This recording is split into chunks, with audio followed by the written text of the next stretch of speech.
All right. So let's see. There's gravy here. There's one on the call. That's not too bad. So if you go look at the homework site,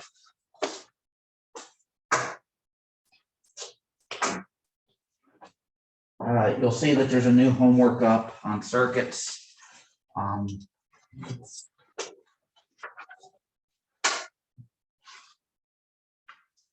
a little bit longer than I would expect, and I'm debating whether to go back and cut some of that out. But I also put up the old, the one I gave before. I went ahead and extended that one out. So the ones that had circuits in it, you know, you can go back and address those if needed. Of course, we can go over them after class. Yeah. All right. So starting new stuff today. Starting the complement to electric fields is magnetic fields. And it's not all obviously straightforward how those things are related. You kind of have to look into very specific things to see how they're related. And this is basically starting out at the very beginning, starting out with, the way people discovered electrical effects was by messing with materials and finding out that there was static electricity and that there was attraction between charged objects. Well, they also messed with materials and they figured out that there was attraction between what we would call ferromagnetic materials, things like iron and basically iron ore back then. And they figured out some properties of it which still hold. They did things like build compass needles. If you have a compass needle by itself, it points at a north pole and a south pole, in the sense that it points to the north or to the south.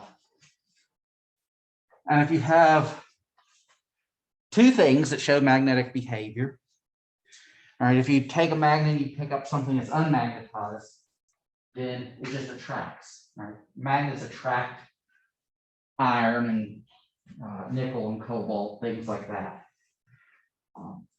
And you can go look up on the internet, you can look up other examples that there's other materials that they attract. Like the demo the chemistry class likes to do is to make liquid oxygen. And that liquid oxygen is attracted to a magnet. So somewhere, all right, it's not just like the type of material, it's going to be eventually something to do with the elemental makeup.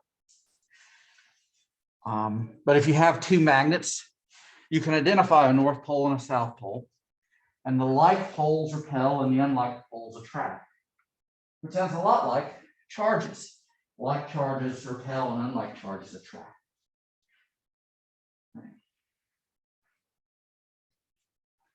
And so you can identify a space by taking like a little compass needle and tracking around. The space around a magnet has a field, and it's going to point roughly north to south, from one pole to the other. And this is going to look like the magnetic field, as if there's, the electric field, is that you can draw lines representing the field in the direction that a compass needle would point it.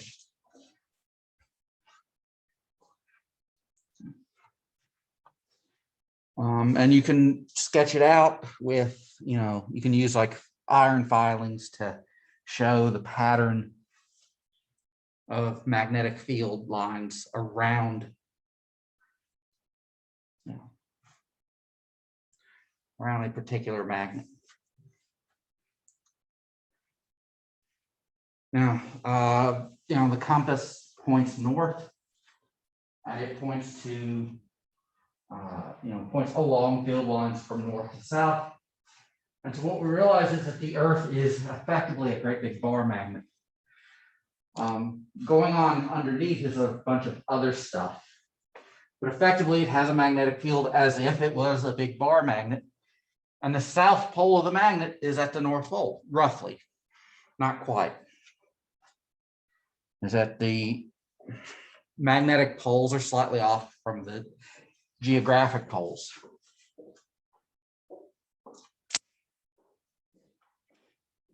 And so the, why we call one of them north or south is basically, well, it points north or it points south. All right, so, a north pole of a magnet points to geographic north, which is the south pole of another magnet. Right, so, this is the state of things, is that people know that there's magnetic materials, they attract or repel, whether they're, they attract and repel other magnets, they attract iron materials. You can do things like make compasses with them. And that's kind of the state of it for a while. And it takes until there's a better understanding of electricity to realize that there's a relationship between electric charges and magnetic fields. And eventually there's a relationship between electric fields and magnetic fields. And the grand overview is going to be this. Moving electric charges make magnetic fields. In a magnetic material, something like a horseshoe magnet or a bar magnet, there is moving electric charges in the atoms, and they look like a current flow that's going to generate a magnetic field. Moving charges feel magnetic fields. Right? Is that if you have a charge, if it's stationary, it doesn't do anything. But if it's moving, then it feels a magnetic field. And so it'll have a force on it.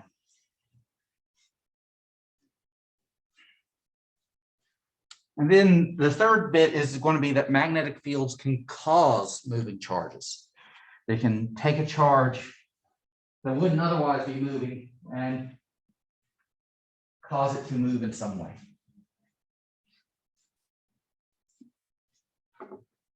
So we're going to start out with the first bit, which is that moving charges feel forces. That's probably going to be the easiest thing to deal with. And then the gist of it is that the charge has to be moving. If it's not moving, it doesn't feel any force. And it has to be moving perpendicular to the field. If it ends up moving parallel to the field, it doesn't feel a force. And so the way that people investigated this was to effectively put electric currents next to magnets and see what happens. So the direction of the force is going to come from what's called the right-hand rule. And there's a couple of different versions of it, so I have a couple of different versions in the slides. If you remember, when we did torque in 111, there was a right-hand rule for that. And it's fairly similar.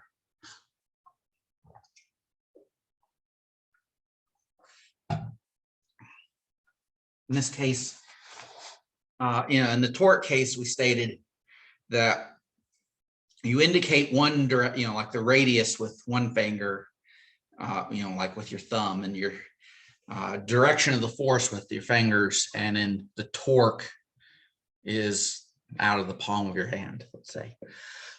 And there may be other there is definitely other versions of this, because you're just choosing what things you're labeling.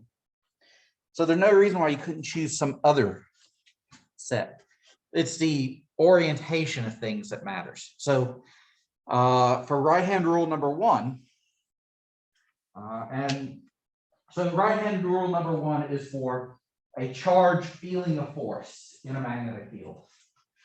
There will be a right-hand rule number 2. If you remember, there was in torque, you had the right-hand rule for angular velocity. You grab the thing in the direction it rotates, and your thumb was the angular velocity direction. And then there was the torque right-hand rule. So here, there will be a right-hand rule for charges and currents moving, and then there'll be a right-hand rule for causing a current to move with a field.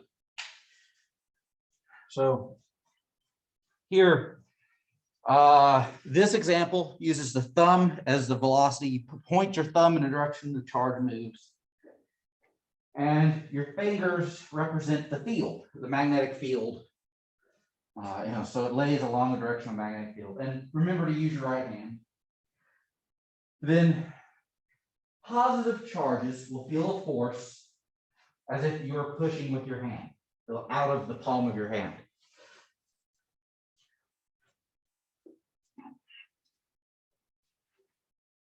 Now, if you happen to have negative charges, then the force is in the opposite direction.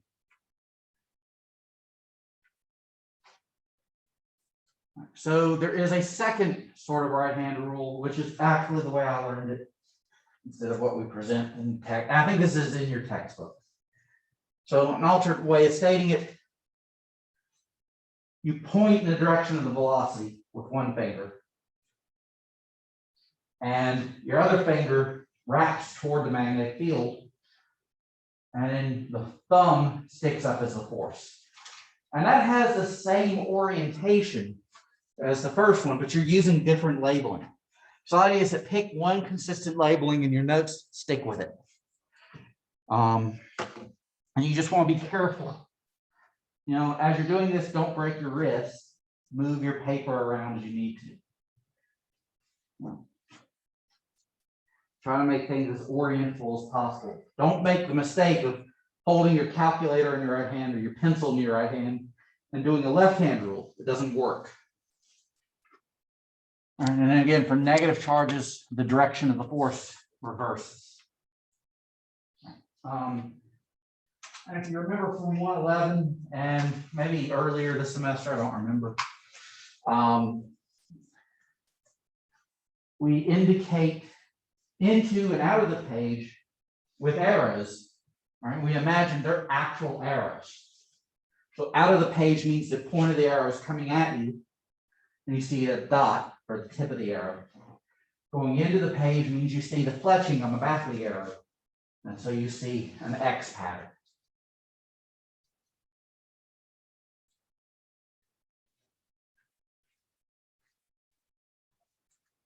All right, so for example, here's 3 cases we can work through briefly. So I'm going to go with, what was it before that we said? Point the velocity, middle finger for the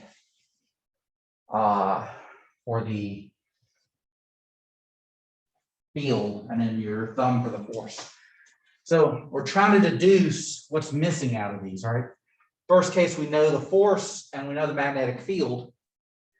The force is your thumb, and your middle finger is the magnetic field. And so the velocity of a positive charge should come at you. It should come out of the screen.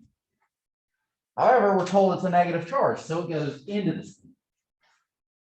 Does that make sense to people? So try number 2. We have a velocity and a force. We're trying to figure out the magnetic field.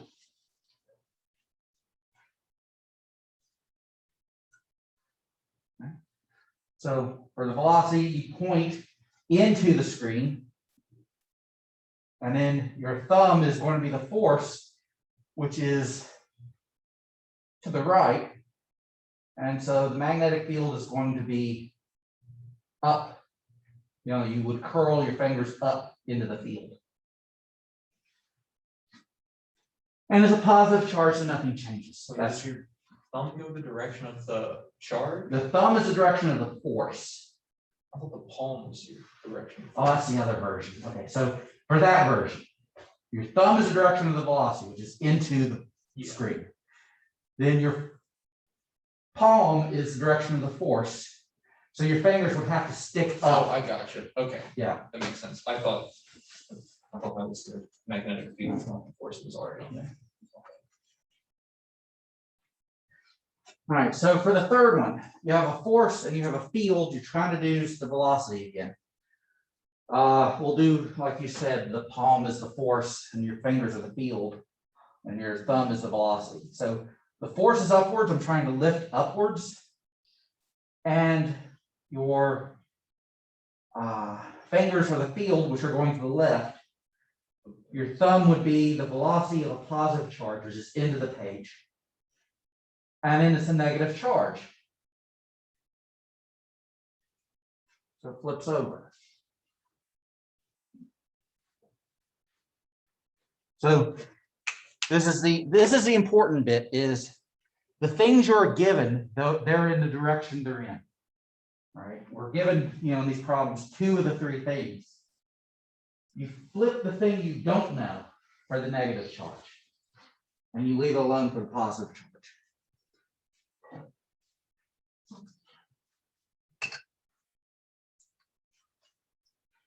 All right, so for actually calculating the number, calculating the size of the force or size of the field, there is a relationship.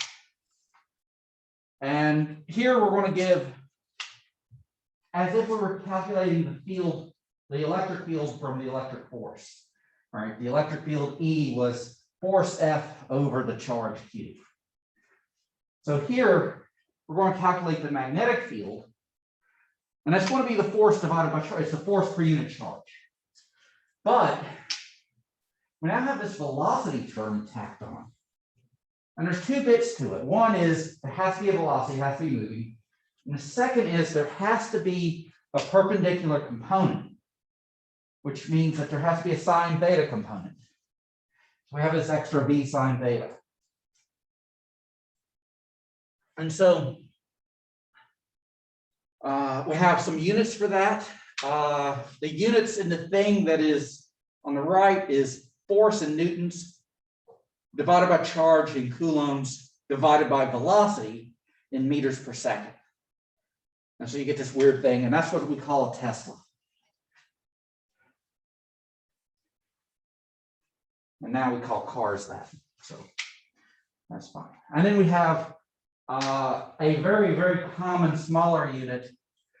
Comes from using centimeters and grams instead of kilograms and meters. 1 Gauss is 10 to the minus 4 Tesla. And we use that because it's a little bit easier to understand, is that the magnetic field of the Earth is a few Gauss instead of a few thousandths of a Tesla. It's using units that are normally sized for us.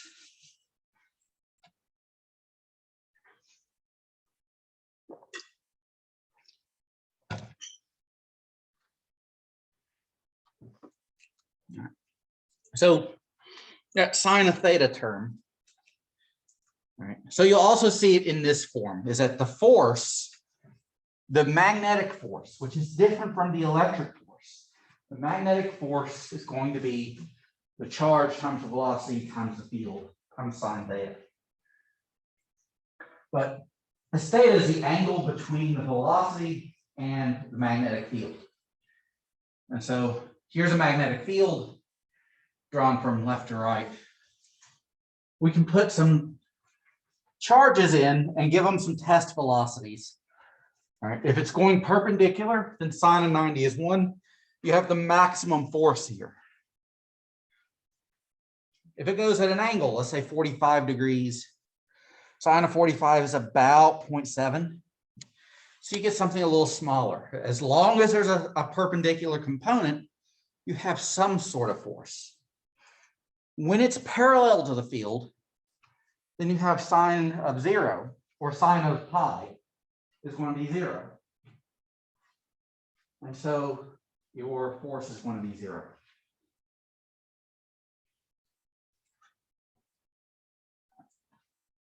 So we have an example problem here. We're going to put a charge, a proton, in a magnetic field in a particle accelerator. So we can go through this. We can identify the different terms that we need here. All right. This is going to be our velocity.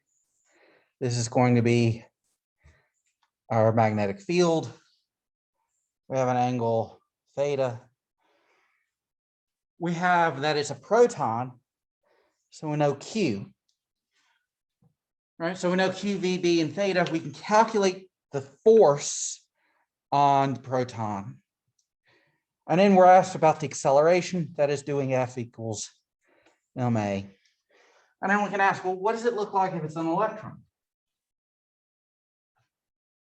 All right. So let's do C first. What would it look like if it's an electron? The electron has the same charge as the proton.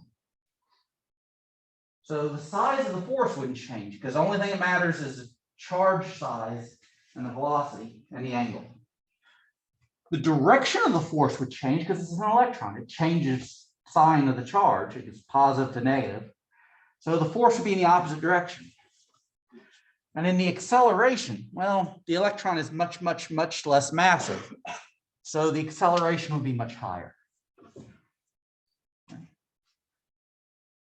So we can calculate now when going through with our formulas. F is Q VB sine theta. We can calculate everything for the force. And that's what we do. All right, we put in the size of the proton, and then the velocity, and then the field, and then sine of the angle.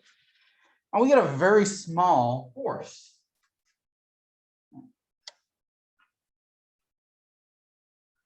But it's acting on a very small object, so we get a very high acceleration.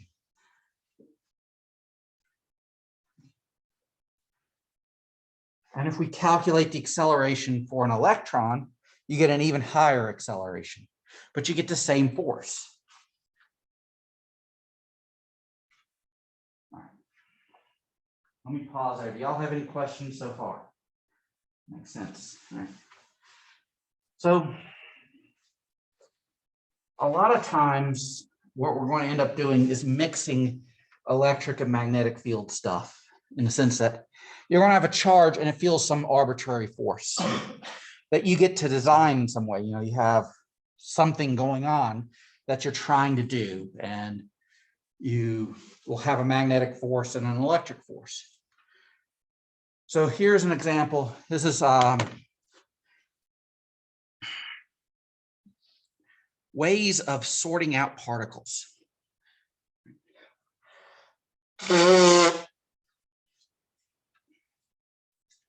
So one way is to select particles with a particular velocity using a velocity selector. And so the idea is that we have a charge, let's say a proton, is going to move into this magnetic field, which is into the screen. We want to know what direction the force is going to act on it. And then maybe we want to select the particles out because we want to have an electric force that will cancel out the magnetic force for some particles. All right, so we want to apply an electric field. The force that the electric field will cause is just Q times the electric field. And then the force that the magnetic field causes is going to be QV sine theta. And we can usually drop that QVB. So we can drop that sine theta if things are perpendicular. But I'll leave it in there for the moment. So what this is it gives us a total force. F, which I'll call L here for a minute, is QE plus QVB sine theta. This is what's called the Lorentz force. Now it is a charge feels a force that is due to it being a charge that is that size. All right, so the total electric and magnetic force on a charge is what's called the Lorentz force. It's named after a guy, Lorentz, who I think he comes up significantly later in the course. If we get there, he'll come up in relativity. But he was doing a lot of studying of electric and magnetic fields at some point. So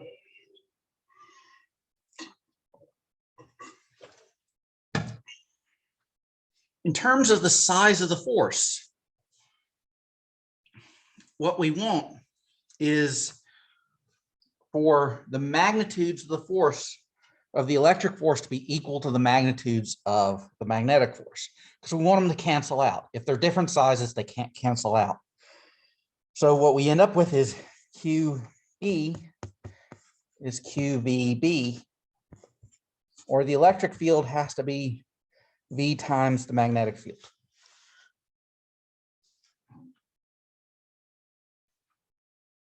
So that tells you something about the size of the force, but it doesn't tell you how to build the thing, right? It doesn't tell you how to orient it. And for that, we need to look at the right-hand rule here. So in blue here, we have the velocity the velocity is to the left, to the right of the screen. So it's that way. And the magnetic field is into the page, into the screen. So the force on this charge as it enters is going to be upwards. All right, that's just coming from the right-hand rule. Now, to get a electric field that is opposite, it's got to be downwards.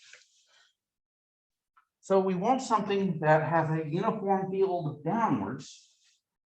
And the way we would do that is to put in a plate with positive charge and a plate with negative charge. And that would cause a downwards electric field. We put in a capacitor around the area we have the magnetic field. And that's how a velocity selector works. So the idea is, if the velocity is too small, then the electric field is too big. Right? So you'll have some charges that feel a greater electric force and they'll veer downwards. You'll have some charges where the velocity is too big and they'll veer upwards. And the Goldilocks charges that are just the right velocity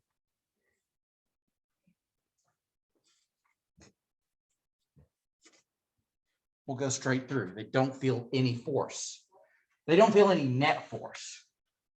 I should say that. The electric and magnetic fields are still pushing, but they cancel out. Do you have to use a positive and a negative plate, or could you just use one of them with double the charge on it? If you use a positive plate by itself, what you would get is that the field spreads out. So it's not a uniform downwards field. And it will, if you were engineering this, you would have to engineer it in such a way that the fields aren't overlapping until they're uniform. So for the magnetic field, you'd have two coils of wire and the space between them would have a uniform field, but outside of it, it wouldn't. And same for the capacitor, you'd have two plates, but at the edges, it would kind of curve outwards. You'd have to be careful we're talking about an idealized velocity selector, but this is what it would look like. You would have a capacitor surrounded by a magnetic field. And it would select for speed. All right, and it would do, so in your notes, you have the idea for the Lorentz force, but for the velocity selector, the rule is electric field is V times the magnetic field. And that should give you a little bit of a, when we look at the units, if I go back for a minute, units for magnetic field look like units for electric field divided by a velocity. And that's going to come up when we talk about light. Because we're going to claim that light is a mixture of electric and magnetic fields. And effectively, they're the same thing. They're just kind of scaled funny. They're scaled by the speed of light. Anyway. So, right, we want to point out the behaviors of charges in fields. If we set up an electric field, right, we use a capacitor, positive, negative plates. When a charged particle comes in from the side, the force it's going to feel is along the electric field. All right, that's noted in the blue colors. And so you're going to effectively have an acceleration perpendicular to the velocity when it first enters. Right? So what's going to happen is it's going to keep the same velocity in the direction across the plate, but it's going to gain velocity in the direction towards the positive or negative plate. So it's going to move on a parabolic path. So for the magnetic field, note that you have it moving in. Note that the force for the electric field is perpendicular to the field. Sorry, parallel to the field. The force for the magnetic field is perpendicular to the magnetic field, and it always is. So what happens is, as the charge moves in, it follows a circular path. All right, so the electric field case, this is effectively projectile motion. For the magnetic field case, this is circular. And in 111, you covered those. And one of the things you note is the projectile has, the gravity does work on the object. There's a change in kinetic energy and potential energy. For a circular motion, the kinetic energy doesn't change. Work is not done on the object. And that's what we find is that electrical forces do work on charged particles. Magnetic forces don't. They only change the direction, they don't change the speed.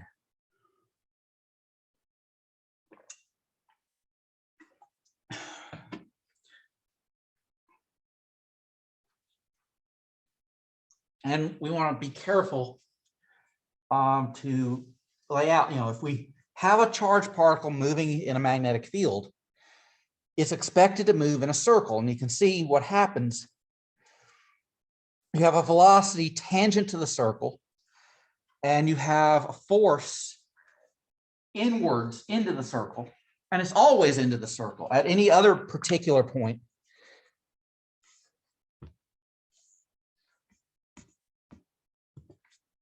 At all points on the circle, this is true. So you have a circular motion. So for circular motion, the centripetal force looks like mv squared over r. We can identify a single force, F, for the magnetic field. So we have that force, and since everything's perpendicular, the sine theta is 1. All right, this is QVB sine theta, sine of 90 is 1. And so we eventually have this formula for if we have a charge moving in a magnetic field, what's the size of the circle it moves on? And note that it depends on the mass of the particle as well as the velocity and the field. So this lets us build something called a mass selector. First, we'll look at one thing you can do is try to identify particles based on the tracks they take. Right. So the idea is that you have a particle accelerator. All right, that is, you want to study fundamental particles, so you slam a bunch of particles together at high speed. you need to be able to visualize them, and they're very small. So one of the things you might do is have a chamber. This is what's called a bubble chamber. It's a box, and it has a super saturated gas. You know, take like alcohol vapor, and you cool it down a lot. Now, it is that if something goes through, it'll cause a cloud to form, and it'll cause these tracks that you see in this picture here. All right. So you let your newly created particles come in and create those. And so you inspect them and you say, well, if I look at these, I know how the situation looks. I have a field out of the screen, and I have my charges moving left to right. So I expect the force on positive charges to be downwards. So the red circle should be positive charges. Since the green ones are moving in the other direction, they should be negative. And the ones that are easiest to move are the lightest.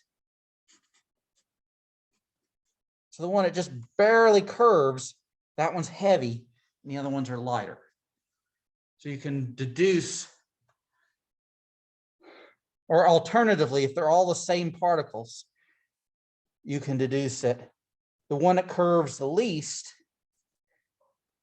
is the one moving the fastest. Right? Because that's coming from going back to this formula. The radius is directly proportional to the velocity. So big radius, big velocity.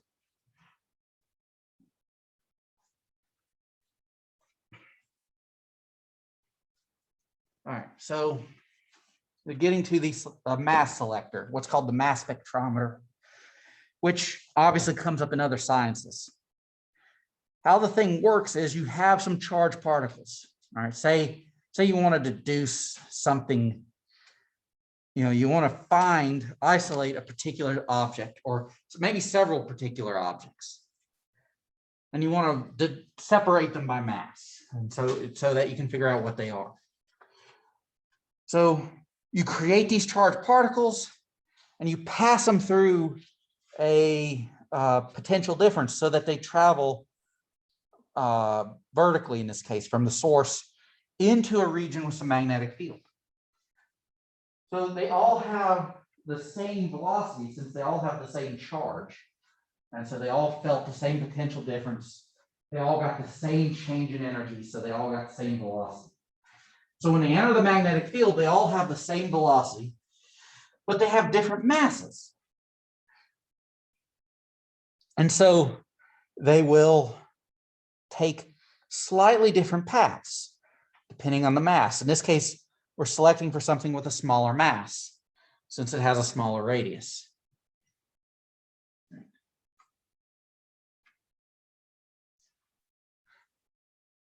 And so you can select out particles by positioning your detector based on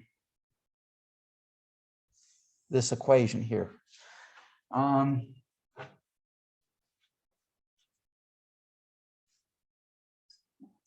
So, you know, if you're in a lab somewhere that you're trying to separate out particles, you know, of different masses, say you're trying to separate out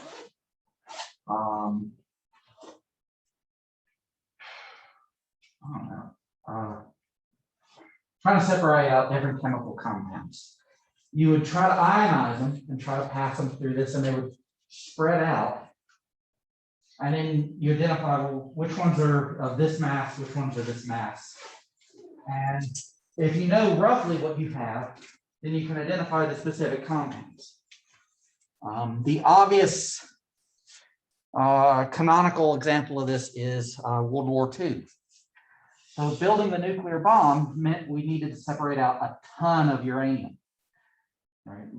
Your statistics on it is for every 1,000 uranium atoms of the normal isotope 238, there were 7 that were of 235.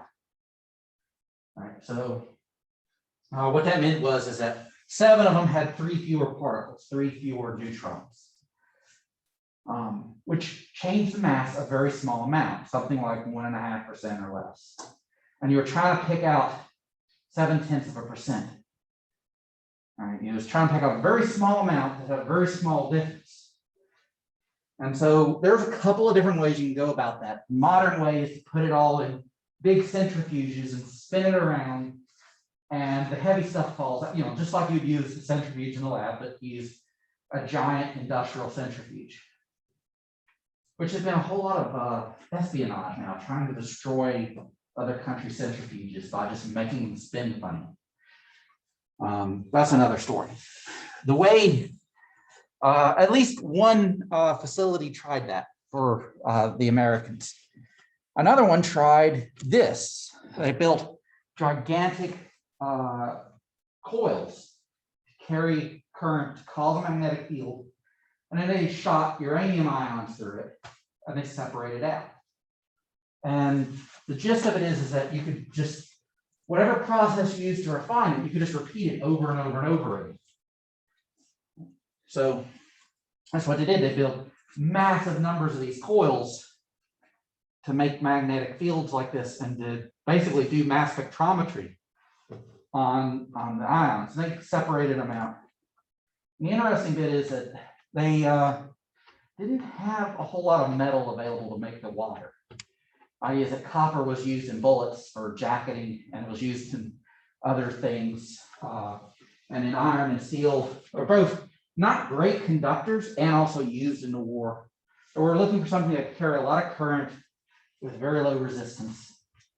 And I settled on silver because no one uses silver bullets or silver armor or anything. But they did use silver coins. So they took the entirety of the government's silver supply, which was at West Point instead of Fort Knox. For some reason, they're separate. But it took all of the accumulated silver that was left over, shipped it to the middle of Tennessee, drew it out into wires, made the coils, collected all the uranium. I say middle of Tennessee is Oak Ridge, which is not far from Knoxville. So it's actually like up in the mountains. They had this place up in the middle of the mountains that just suddenly sprung up as this big government facility, and they wasn't telling anyone there what they were doing. But they're hiring locals to like do significant physics. So they made all this wire, they made the detectors, and then they took it all apart at the end of the war, turned it back into bullion, sent it back, and they lost something like 75 cents worth of silver out of over like $8 or $9 million in coin in 45. So $20. Cost them $20 to come up with the material. But yeah, is mass spectrometry comes up everywhere. It's used for bomb making. It's used for in your labs trying to do biological assays or chemical assays of materials that you don't necessarily know anything about, but you know you can ionize them in some way, so you can make them spread out. All right, so this is the last little bit. So generally, when we talk about current and electric fields and forces, we talk about current moving through a wire. Electrons move through the wire, but the protons in the atom stay in the same place. So a wire generally stays electrically neutral. And you kind of expect that is the electric field inside a conductor is zero. So the charges shouldn't be inside. There shouldn't be a net charge inside the conductor, and that's what happens. But the electrons are still moving. So when you have a wire with a current flowing through it, that doesn't have to be a wire. It could also be electrons, let's say, shooting through a vacuum. Like your televisions, old television CRT screens, where just electrons being shot at the screen, and they're being steered by magnetic fields. So a current can feel a force as well. And you can identify basically the charge times velocity looks a lot more like the current times the distance. All right, so you can identify the direction of the current, the direction of the field, and the force. So there's different right-hand rules for that, but effectively, you can swap out and get a new formula for the force on a current. And it looks very similar to the force on a single charge. It still has to be perpendicular to the field. Right? But now you just identify something that looks like that instead. And so your right-hand rule, one of your right-hand rules, you would have said the velocity is your thumb. Now you say the current is your thumb. Your fingers are the field, and you push with your palm in the direction of the force. And then there's an alternate one which uses pointing the direction of the current, curling your fingers in the direction of the field, and your thumb is the force. So that's where I want to stop for the day. I know that's a little early, but this is, we didn't do a lot of practicing on this. We got through a lot of other material. For a lot of this stuff, it's just identifying. Do I have a charge? Does it feel a force? And then plugging it in and chugging. You know, it's one equation at best, or maybe two. Or identifying the situation that you're in. Are you trying to deal with a charge moving in a circle? If you are, then you go back and you use the formula for a charge moving in circular motion. Or are you trying to select for a charge that feels no net force? If you're trying to do that, then you have a formula for that. Right? The idea is you identify the situation you're in, and then you apply the appropriate conditions. Does anyone have any questions? Can you just show that second right-hand rule again real quick? Yeah, for the current. Yeah. Yeah. So the second one, so they're the same structure. Because what's going, you know, if you drew in math, you drew axes, X, Y, and Z, you would always have a same orientation. Right. So that's what's going on here. You're assigning orientation to one of these, and then the other two have to be in order. So your fingers, you would point in the direction of the current, and then they would curl in the direction of the field. And then your thumb would be the direction of the force.